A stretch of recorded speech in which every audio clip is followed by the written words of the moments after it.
All right, it's recording. Here's my audience, and there you go.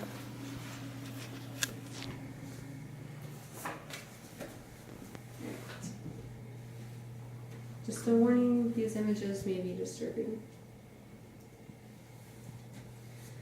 Everyone in the U.S. got measles before vaccines were created, and hundreds died.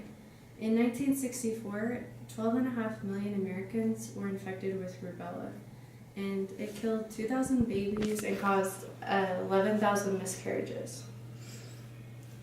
Since 2012, only 15 cases of rubella have been reported by the CDC.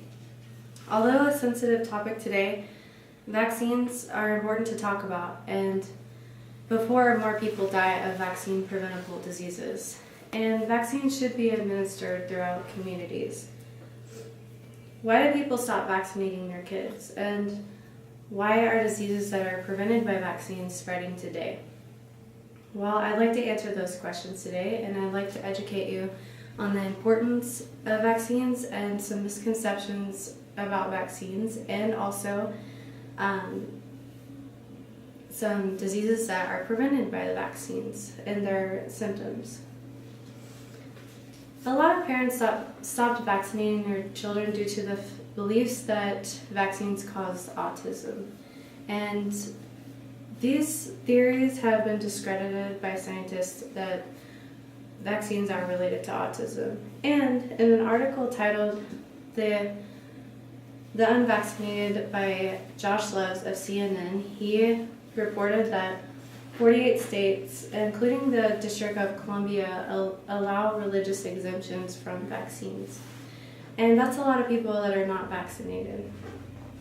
A PBS.org Frontline report reported in February of 2010 that the British journal The Lancet formally retracted a paper by Dr. Andrew Wakefield, who in his paper reported that autism is linked with vaccines. And he was dishonest and violated basic research policies. And even though his paper was retracted, people still stand by his beliefs and ideas. And his paper, which was written in 1998, was a large catalyst for the anti-vaccination movement.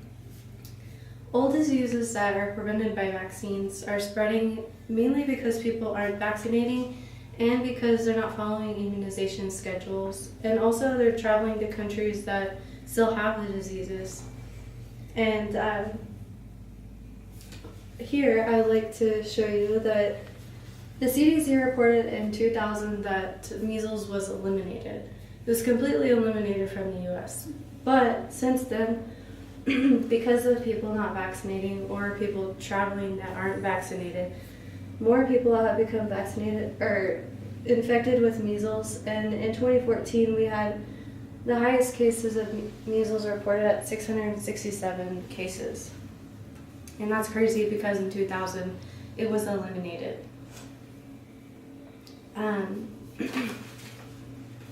And some of these countries that people are traveling to are Europe, Asia, and Africa, and there are many more countries that still have these diseases. Biotechnow.org wrote about Dr. Paul Offit, a professor in pediatrics of infectious diseases, and he stated that the effectiveness of the mumps vaccine only lasts for about 10 to 15 years, and that's why the college-age students should get their boosters for mumps, and that's why we're seeing some cases of mumps among college students. And that's why some colleges require that the students get vaccinated before they can even enroll or show immunization records. Another article by Christopher Meehl in the New York Times, he writes about the largest outbreak in nearly 30 years that occurred this year in May.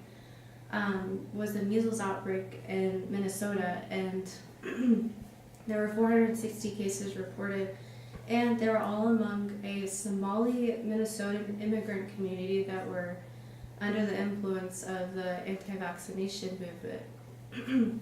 So a lot of those people were infected, and then they spread it to infants that aren't vaccinated yet, or people that have not been keeping up with their vaccinations. And so that's how a few examples of how it can spread like that. Also, here's a good example of how easily it can spread. We have healthy people that are not vaccinated with an infectious person that wasn't vaccinated, and they're all infected now because of one person, and then it just keeps spreading. If the people were vaccinated, like these people in the yellow, it wouldn't have spread like that. That just goes to show how easy it can spread, and the best way to protect our communities from these diseases is to just vaccinate. Vaccines are important because they protect us, and it's better to protect yourself before you get a disease than to get it and then try to treat it, which they're not treatable.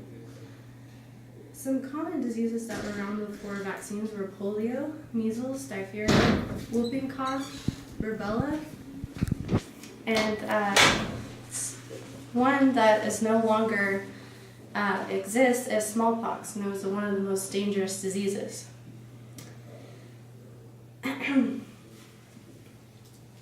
So I'd like to go over a few of the diseases and their symptoms, and the first one is pertussis, which is also known as whooping cough.